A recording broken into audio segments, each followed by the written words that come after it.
Summer routines live or die by how easy they are, and honestly, if something takes too much effort, I'm out. That's why Groons is my go-to. It's my one daily pack of gummies covering my greens, vitamins, and minerals. Plus, it has 6 grams of prebiotic fiber, which is more than 2 cups of broccoli. No mixing powders, no giant pills, no hassle. I just rip open the pack and I'm done. They taste good and they make it easy to stay on top of my health, even when life gets busy. Save up to 52% with the code PODCAST at Groons.co. That's code PODCAST at GRUNS.co.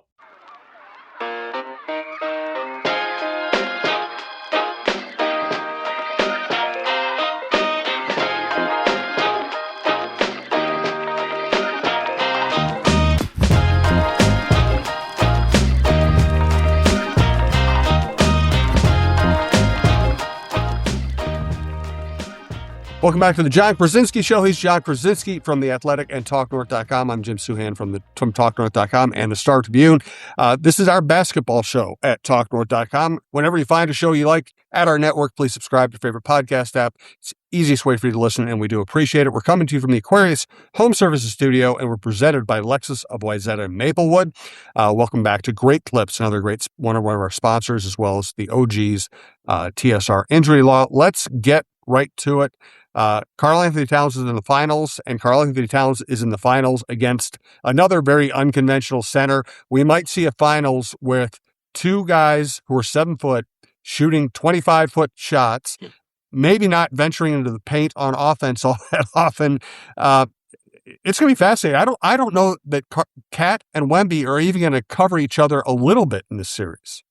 Yeah, it's going to be really fun to watch that way, Jim, because you're right. Like, you would look at this and say, okay, it's Cat versus Wemby on both ends, and, a 7-footer against a 7'6" guy, go at it. But I do think that you will see Karl-Anthony Towns guarded a lot by Stephon Castle or a smaller player on the Spurs, and that because Karl will try to drag Wemby out of the paint. And then on the other end, you will see maybe Josh Hart, maybe OG Anunoby, maybe a bunch of other guys on Wemby, because it does seem like if there is a blueprint to having even a modicum of success against Wembanyama, a lot of teams have done it with smaller, kind of burly dudes that can get physical with them. Even the Wolves with Julius Randle, who's not small, but smaller than a center, is probably who had the most success against Wemby. So how they kind of go about sort of the chess match of trying to make the other side uncomfortable is going to be key. I do think, Jim, that we've seen Karl not shoot as many threes since he's been with the Knicks. I think this is a series where he's going to have to put up 6, 7 in a game and really try to be a threat from out there, because Wemby's going to be lurking near the paint, and that's going to be a lot harder to get things done around the rim. And so the Knicks are going to have to shoot the ball really well from the perimeter, which they can do to have success in this series. Everything about Wemby is fascinating. I'm also fascinated by Cat's transformation into a point center. And, he basically, if I understand the story correctly, he went to Mike Brown and said, hey, what if when I'm out there, at the top of the key, what if I kind of run the offense? What if we use my passing skills? And it's worked brilliantly. The Knicks are on an incredible run. Is this kind of thing that just happens organically, or did either previous Knicks coaches or Wolves coaches not see that in him and use him in a way that ended up being very productive?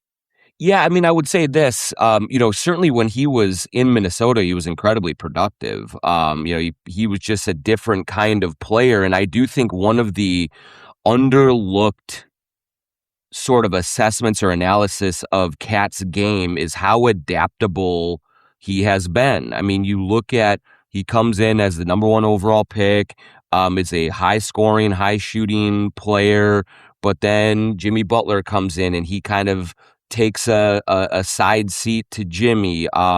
Anthony Edwards comes in. He takes, he shares the spotlight with him. Rudy Gobert comes in and he really switches positions entirely and plays a different way to accommodate Rudy. And now I do think that, there was a meeting of the minds with Mike Brown and the Knicks this season, because you heard early on in the year that Karl Anthony Towns and Mike Brown were having a hard time sort of finding a symmetry and how do we get on the same page and figure out how to work together. And ultimately, Cat has molded his game to fit this sort of free-flowing but pass-heavy offense and motion-heavy offense.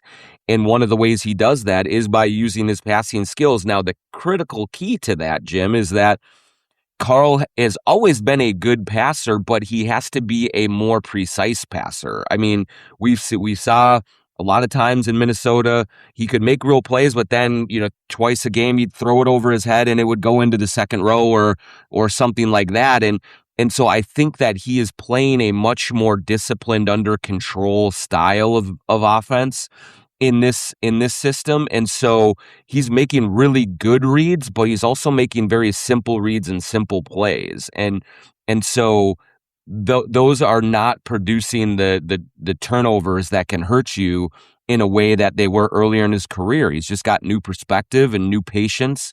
And I think that's really helping the Knicks out and helping his game quite a lot. I want to bring something up with you. You know Cat well, and obviously you had a great relationship with him. I was around him a lot. I had the occasional chat with him. I always found him to be very engaging and honest and fun to talk to. I also know other journalists, other people in town, other members of the Wolves organization. I always felt like there was kind of a whisper campaign against Cat, that maybe he was a little phony, that maybe, what we saw when he put on a good show in front of the cameras and everybody else wasn't the way it necessarily was behind the scenes. I found it fascinating because I've covered a lot of people who were like that. They're great in front of the cameras. Then you hear stories that they weren't great in the locker room. They weren't great with the fans, whatever else. I always heard the whisper campaign and I always looked for signs that it might be true. And I never came across any actual evidence that it was true. So I'm just wondering, as someone who knew him well and might have heard the same things, what you think about that whole realm.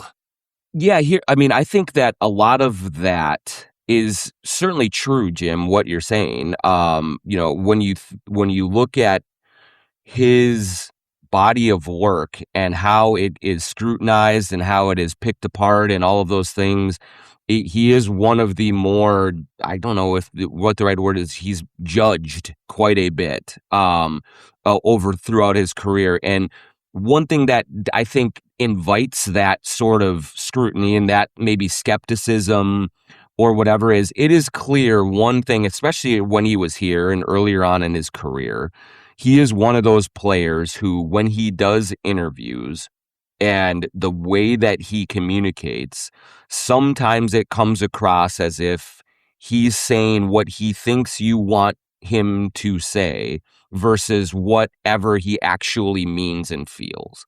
And so the thing that we talk about with Anthony Edwards all the time is just how genuine he is and how real he is in front of a camera, off camera, all of those things. And I do think that there were times here in Minnesota where he felt a pressure to be the face of the franchise, and especially in times where the Timberwolves were really struggling, and he felt an obligation to try to project an image that maybe wasn't always 100% what he was really feeling behind the scenes, what everyone was experiencing. And so it didn't always come off as real. And so people would look at that and say, come on, Cat, like, just tell me what you mean. Tell me what you feel.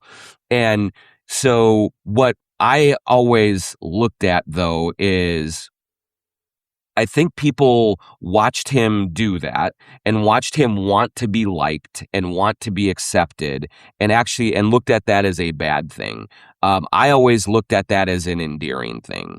And as I kind of processed him at his stage of his life when he's 20 or 21 or 22 years old, he's trying to figure out who he is in this league as a person, all of the things. And so he was searching for the voice, the means of communication, the way to connect with everyone, and he wanted to be everybody's friend.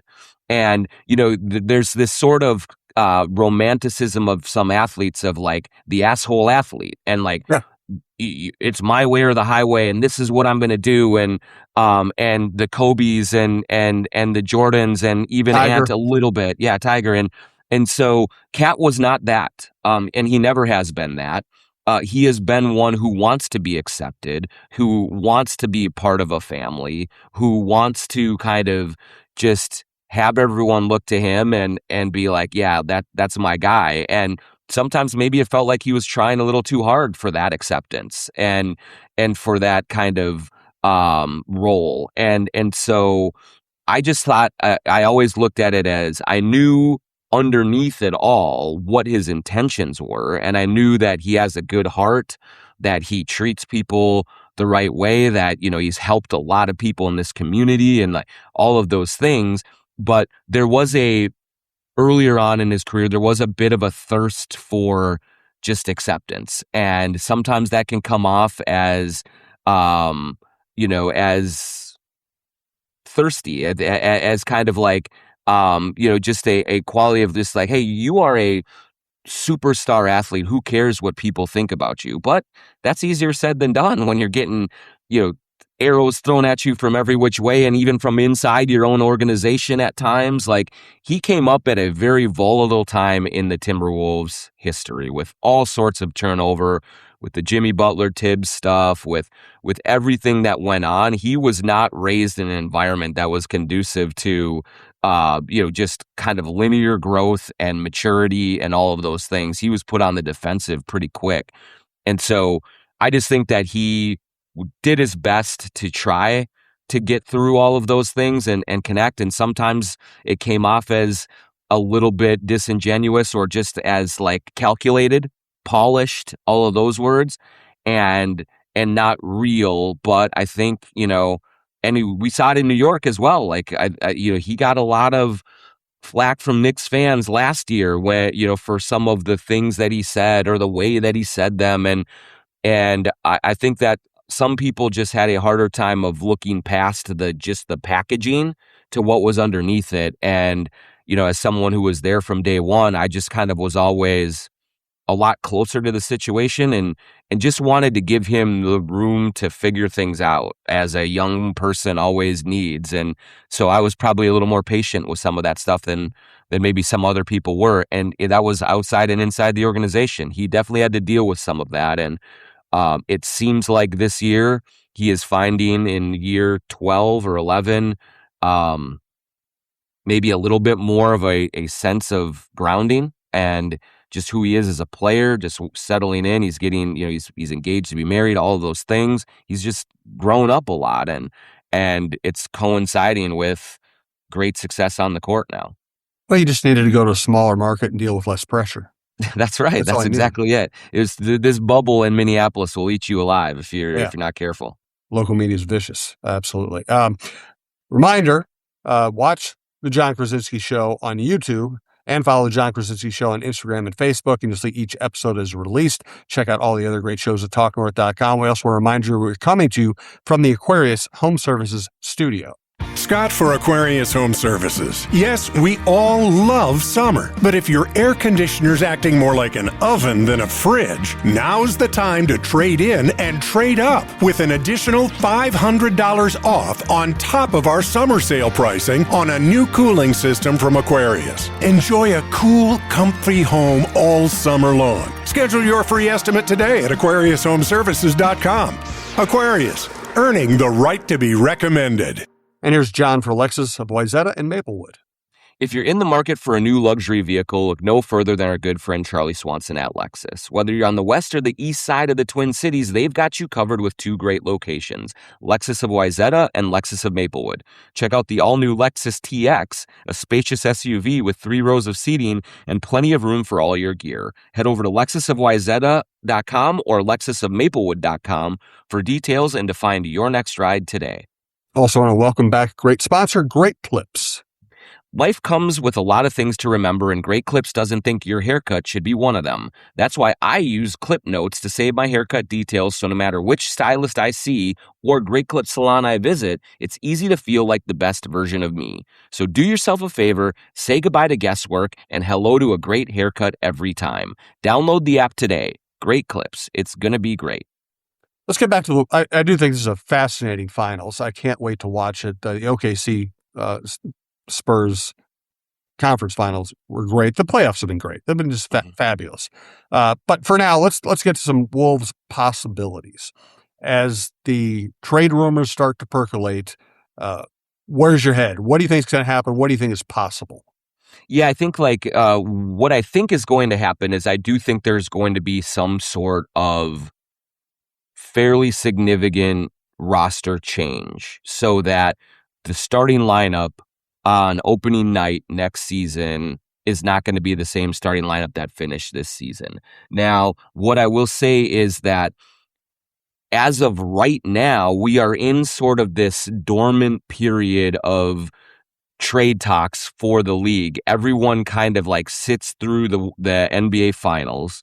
And once the finals are over, then the draft is right around the corner. And that's when you really see a lot of conversations really pick up in intensity and in kind of real time and good faith negotiations. So right now, just a complete hypothetical, for instance, if the Wolves were talking to the Bucks about Giannis Antetokounmpo, right now I would expect that John Horst and the Bucks are saying, yeah, we'll do Giannis for Anthony Edwards. Or, Tim Connolly was saying, yeah, we'll take Giannis off your hands for Julius Randle in the first round pick, that kind of thing. And so it's just not going to really get into the nitty gritty of deal making until we get past the finals. Now, if I were to handicap all of the possibilities out there, I do think that Giannis is a really hard one to pull off. I think Kyrie Irving is a more realistic possibility. You are hearing some other names start to just get kind of thrown around the rumor mill. You're hearing Kawhi Leonard. You're hearing maybe a little bit of Jalen Suggs, a few other names. And so a lot of what's going on right now, I think, is just sort of fact-finding, a little bit of due diligence to see what is achievable and what isn't. And once these finals are over, then you will see them kind of go into, all right, let's really kind of target a couple of guys and see what we can pull off. And then we're going into the draft, or draft night, would be probably a good target time for some of these deals to come to fruition. But I do think that whether it's at the end of June, whether it's early July in free agency with a few other trades and moves, I think there will be a bigger name, or at least a more significant move that happens. Okay, next year is going to look different from a personnel around Anthony Edwards type of a situation. Kawhi Leonard's been a great player. Man, I just don't think he can take that risk. Do you? I mean, so there's a lot. Yeah, I think here's the problem, Jim, with where the Wolves are at right now, is that given what assets they have to trade, given their motivation to get some deal done, every player that you go after is going to have some sort of warts you got to figure out. And you got to maybe try to decide if you can live with or not. Kawhi would be one where you'd be really concerned. Does he want to play in Minnesota? My guess is no. And so that would be a big thing. And his injury history and all of the weirdness around him that you have to sort of stomach. That said, he's an incredible player. He'd be an unbelievable fit with Anthony Edwards, but there are just so many things you'd have to look at with bringing Kawhi Leonard in that, yeah, I would be reticent to do it. I wouldn't completely close the door on it, but I'd have to get a lot of questions answered before I went ahead with Kawhi Leonard. Same with like Kyrie Irving has his injury issues.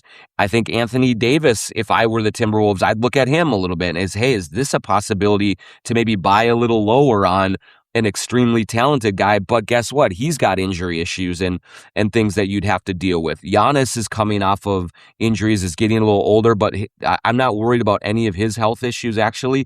I'm just concerned about the price you'd have to pay to get him.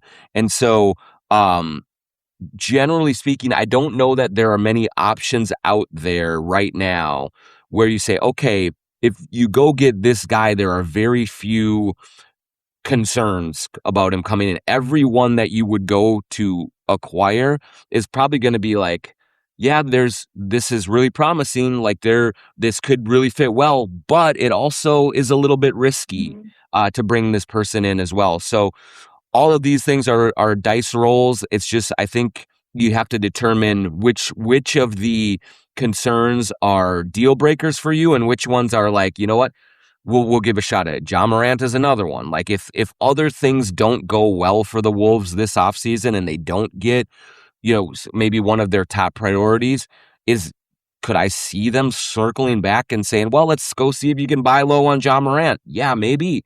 Then you got to deal with all of his stuff that comes in. So this is just going to be the nature of it. And whatever deals get done, there's going to be a lot of excitement, I think, initially of, we got rid of player X or player Y, and so this is great. And then you're bringing in this new shiny toy. That's awesome. But then there's also going to be some trepidation, like, is this the right thing to do? Or, and so that's what podcasts are for. We get to wring our hands and talk about all this, but I just don't see any sort of silver bullet out there that is, hey, you go get this guy for this price and you're set and you don't have any worries about it. One name you didn't mention, I've seen somebody float, Zion Williamson. To me, I don't know. I don't know if he's a fit. I don't know if I trust his health. I don't know. What do you think about that possibility? Yeah, so with Zion, Jace Frederick from the Pioneer Press brings him up a lot to his credit. And one of the reasons is because every time Zion Williamson plays the Timberwolves, he absolutely kicks their ass. Destroys them. And you're like, this is the best player in the league. Like, this is who you see. But he's another buy low candidate, I think, and you could make the argument, and I think there is a good argument of, okay, if you move Julius Randle for Zion and you put him next to Rudy Gobert and Jaden McDaniels, then you would say, hey, any sort of defensive concerns that we have about Zion Williamson are mitigated because of the guys that we have around him. And if you could get him into a change of scenery where he kind of grows up a little bit from a maturity standpoint and he's able to stay healthy. Let's also say that the Timberwolves athletic training staff is quickly becoming known as one that does really well in keeping guys healthy. I mean, of course, they had the Ant injury and the Dante injury in this postseason, but in general, over the last several years, they've done a very good job of limiting games lost to injury. And so you bring Zion in here with the Mayo Clinic modalities, with everything, and you say, hey, can we sort of tap into something from a health perspective that the New Orleans Pelicans, who I think don't have a whole lot of resources at their disposal, are weren't able to do. That's a possibility. And if you can, these are all huge ifs, but if you could get him healthy and get him focused, he is an incredible talent. And, you think of what he could do as a passer, as a scorer, as just a bull in a china closet type of a player. When he was at his best with New Orleans, he's a top 10 player in the league or top 12. Like, that's how good he is. But obviously the huge issue with that is it comes so rarely.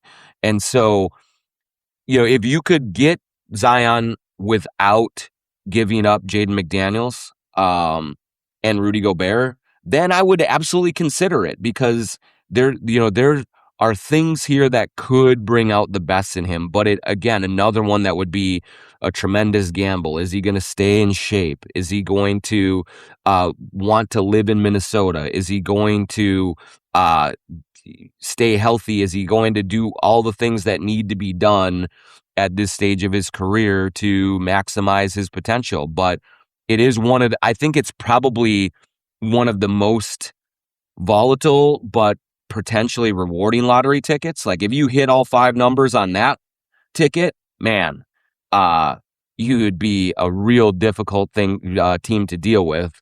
It's just like the odds of that happening are probably a little small.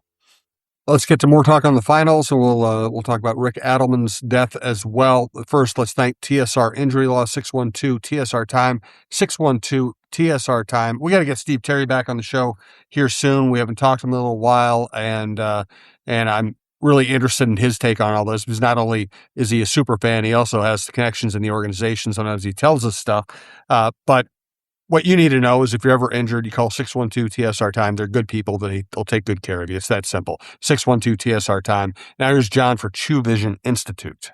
True Vision Institute in Bloomington. Go to truevision.com to set up your free consultation. Get in there, go through all of the steps that they take you through. It's an exhaustive but a very, very intelligent and educating process about all of the vision correction options that are available to you. I had LASIK surgery with True Vision about 2 years ago now. And it's been just an incredible thing for my life. I don't have to deal with the hassles of glasses and contacts anymore. I see clearly both up close and far away. And if you're watching this on YouTube right now, you can see that no glasses. And so I don't have to worry about constantly, are these glasses fashionable, or am I in the right style now? Is my prescription up to date? Do I have to go back and get another batch of daily contacts? Like, all of that hassle is gone, and my life is so much easier because I went to True Vision in Bloomington. So go to truevision.com, set up your consultation, tell them the Jon Krawczynski Show sent you, and get on with living your best life after LASIK surgery at True Vision. We also want to thank sglambchops.com. sglambchops.com also sponsors the Twitter question at the end of this show.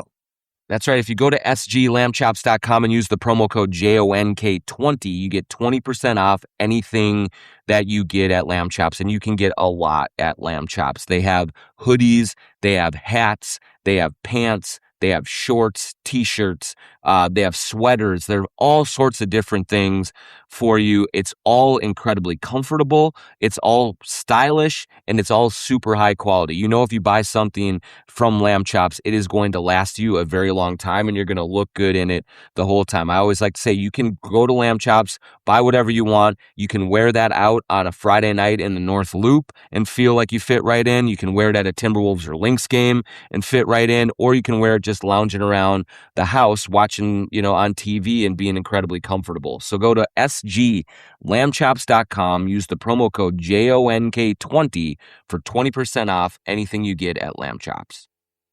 All right, let's talk about Rick Adelman. He was here for a little while. Great coach, brilliant offensive coach. I found him when he was here to be a little bit aloof. I didn't really get to know him very well. I don't know if you did. Yeah, I did. I would say I did. But when you talk about working with coaches as we do in the media, certainly he kept you at arm's length a little bit more than some of the other coaches that have come through here.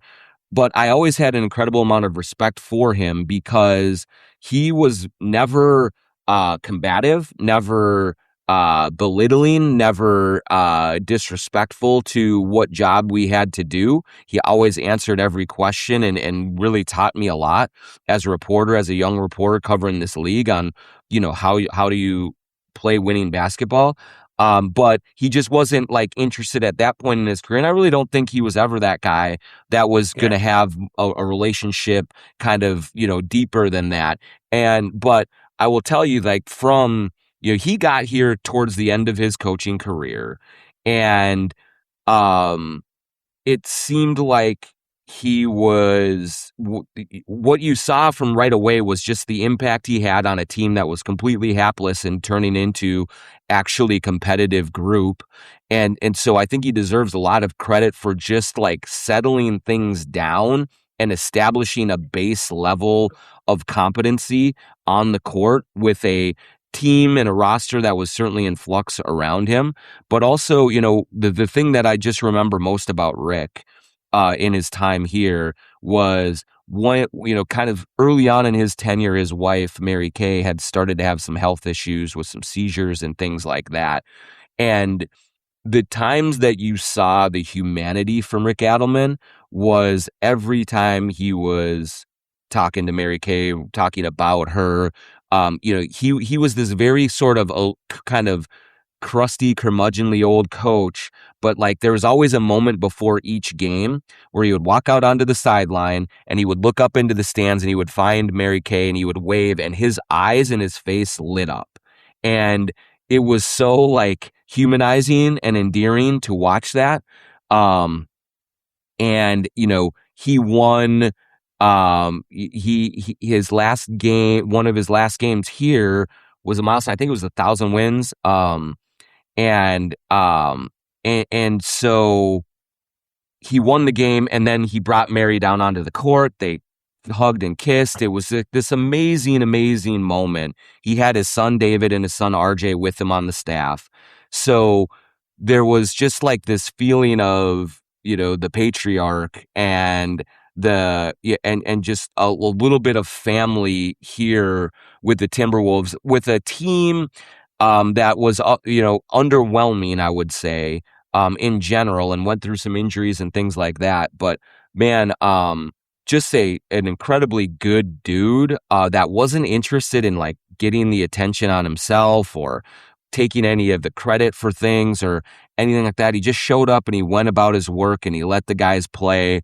And he really, I think, was very responsible for just like making the Timberwolves something that wasn't a laughingstock on the court. And that was a bigger job than maybe, some people might understand when he first got here. And so I really, really enjoyed my time with Rick. You could joke with him a little bit. He had a really dry sense of humor. I'm thinking about David right now, his son who coaches at Denver and is just a great young coach. And just all the things that kind of come to mind are just more of the off the court, just interactions with him and stuff. And really one of the great coaches this league has ever seen, before he got to Minnesota, great success in Portland and Sacramento. Great dude. And really enjoyed, the 4 years or so that he was here working and coaching this team. Thoughts out to the whole family there. Yes, condolences to the Adelmans. Good stuff there, John. Let's talk about the finals. Wasn't that long ago we thought Oklahoma City might be a dynasty. Now they can't even get back to the finals. Are the Spurs on the cusp of us making the same statements about them, that this might be a 5-10 year run? Yeah, I think so. And I think that's where, I think it's a great thing to talk about right now, because I understand Timberwolves fans right now, and they're looking at Oklahoma City and they're looking at San Antonio and they're looking at how the second round went and saying, man, these teams are so young and they're not going anywhere. We're cooked. Why, what's going to happen for us? Like, we have no chance. And I would just say that everything that you're going to hear everyone say about San Antonio in these finals, whether they win or not, you have heard them say about the Oklahoma City Thunder last year. You heard them say it about the Boston Celtics a couple of years ago when they won it. You heard them say it about the Denver Nuggets when they won it. It's just that there is always this sort of doomerism that settles in after a team wins a title, and you're like, well, they're not going anywhere. Good luck getting past these guys. And it's true, like with Wembanyama, with Castle, with Harper, they have really young dudes that are really, really talented and probably only going to get better. But what we have learned over these last 8 years, there's going to be the 8th straight season where there's a new champion. in the NBA. And so what you learn is the season is long and injuries can happen. Guess what? Money issues can come into things when teams win at a high level. Ego gets involved sometimes. Roles, get battled for. Any number of things can happen between this time and this time next year to make it that San Antonio does not repeat. That does not come. It is far more likely that San Antonio does not win again next year, even if they win this year, than it is that they are back in it. Like, that's just what we have learned about the current state of the NBA, the collective bargaining agreement, with injuries and health, with all of the things that are going into it. Now it's going to be harder to tank as well. So I just don't think that the approach is, well, I mean, what are we going to do? Poor us. San Antonio is everything and Minnesota doesn't. I think you get back in the fight. I think you figure out, you try to reconfigure the roster. Maybe you add a little more shooting. Maybe you try to add a little more size or something like that, more ball handling. And you say, we're going to put ourselves in a position to be as viable as possible in the playoffs. And then it's a bit of lucky. What if they had Dante DiVincenzo and Ant at full strength? Would they have been the Spurs? I don't know. Maybe not, but it would have been a lot more competitive. And so you just got to try to hang in there and stay in the fight and let attrition settle in and figure out and all of that, because it's just so easy and quick to look at the team of the year and just be like, yeah, there's no way. Why even bother? But that's not what this is all about. It's about finding ways to counteract whatever San Antonio is going to bring and make it harder on them next season. And I think that's a possible thing. So I expect the Wolves to try to do that. It will be a mountain literally to climb, but I'm just not one of those that's going to be like, yeah, I mean, there's no chance. There's no chance anymore. Everything you just said is exactly what I've been thinking. And I was actually thinking about writing that column. Is that I know that, the pairing of daunting opponents and Minnesota fatalism leads us down that path, but it's sports. Even if you think the best teams are out of reach, it's your job to compete. It's your job to take a shot at them and see what happens. Sports surprise us all the time. And dynasties hardly ever exist in modern sports because in the salary cap leagues. And they don't even exist in baseball where there's no salary cap and one team can outspend everybody by $500 million. It just doesn't, it's just not the way sports work. It isn't. And the very nature of sport is to compete. Yeah. And yeah, it does. It sucks when you lose. And I understand that. I understand why Minnesota sports fans are like, why can't we ever break through? And I get that part of it. But I mean, wasn't that fun in the first round of the Denver series? And you have this shorthanded team just going at the Nuggets and winning and overcoming and getting to the second round. Wasn't that fun in game 4 of the San Antonio series when they even it up and Anthony Edwards doesn't have any knees and he scores 36 points and we're 2-2 going back to San Antonio? Like all of those things are what is hardwired within organizations and within the best players to say, I am not giving in to the flavor of the month. I am not I'm not folding under the fatalism that it's not going to work out. And chances are it won't. But the reason that you get in this is to really try to make it happen. And so, kind of any ideas of, well, take a gap year or two, let this San Antonio thing run out a little bit, and then come back in 3 years and try and make another run. I don't think so, because everyone said, well, what are you going to do with Jokic, man? He's the best player in the league. He's just going to keep coming back here. He hasn't been back to the finals since. He hasn't been back to the conference finals since. What are you going to do with Tatum and Brown? Like these guys are so young and they just keep winning. There's just no chance. Well, Jason Tatum got injured. Jaylen Brown is now having a little bit of a power struggle with Tatum, and who knows how that's going to all turn out. What are you going to do with Oklahoma City? Oh my gosh, they have Shea, they have Chet, they have this whole thing set up. They have all these draft picks.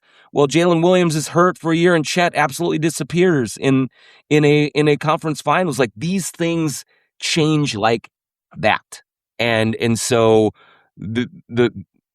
there's fatalism within the fans because they feel like it's never going to change. But the reason that the best teams overcome and win is because they don't give in to that, and they believe that they can find a way. And so this is all going to be about finding a way. And I'm really excited to see how the Timberwolves try to find a way, because I know that they're not going to fold the tents and just give up. And I don't know if it's going to work or not, but they're going to get creative and try and figure it out. And man, that's going to be just really, really interesting to watch. No doubt. Let's get to our Twitter question, sponsored by sglambchops.com. And just a reminder that if you go to sglambchops.com, use the promo code JONK20 for 20% off everything that you get at sglambchops.com. And I'm just looking for it right here.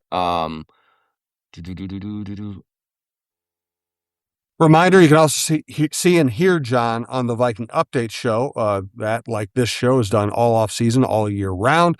You can hear Alec Lewis on the Alec Lewis show. Sometimes Alec joins the Viking Update show as well. We've got 3 great football shows during a fascinating Vikings off season. Mark Rosen, Don Mitchell, Chin Music with Roy Smalley, Lavelle E. Neal, myself, Michael Russo, and Anthony Panta on hockey. Check it all out at talknorth.com, but we do appreciate it. Okay, here's one from Marco. Hi, Jon. My question isn't really about the roster, but with the increase in WNBA salaries, considering that Alex and Mark also own the Lynx, do you think the costs associated with running the Lynx could affect their willingness and ability to spend more on the Wolves in the future? Thanks.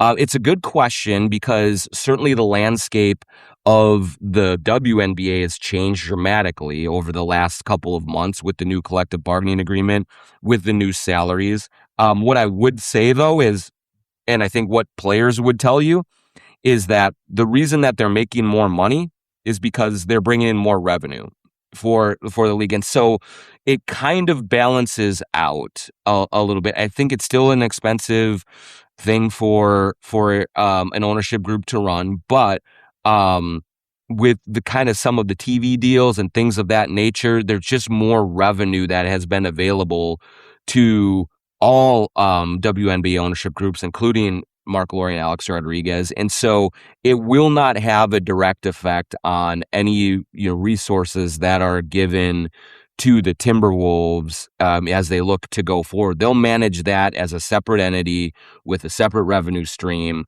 that has to have those decisions made independently of what's happening with the Lynx. One reason I did want to ask or bring this question up, though, is, man, it's been super cool to see the Lynx figure out more ways to remain competitive after losing all of their players, in free agency and stuff. And Olivia Miles she's fantastic.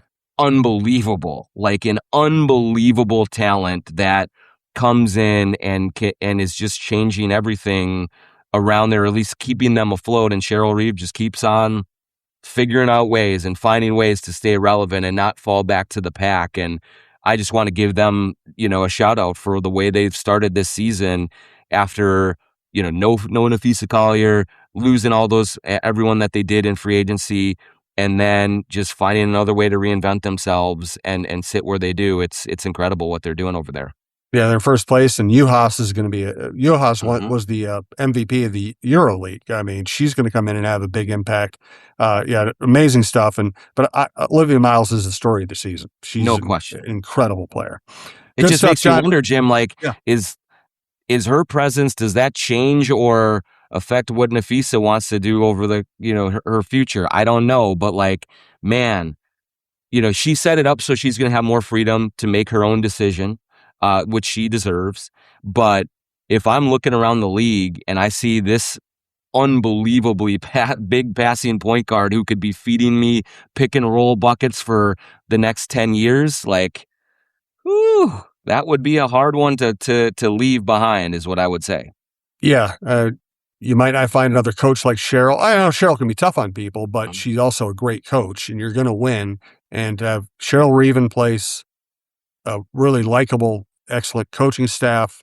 Olivia Miles getting you the ball. Courtney Williams, a blast to play. I mean, they have a very likable team. That's a fun group to play with. I have some theories about what's going through Fee's head, but Olivia Miles could be a factor there. Yeah, should be fun to watch. Yep, good stuff, Jon. Thank you. Please check out the Viking Update show with Jon as well, and we'll talk to you soon.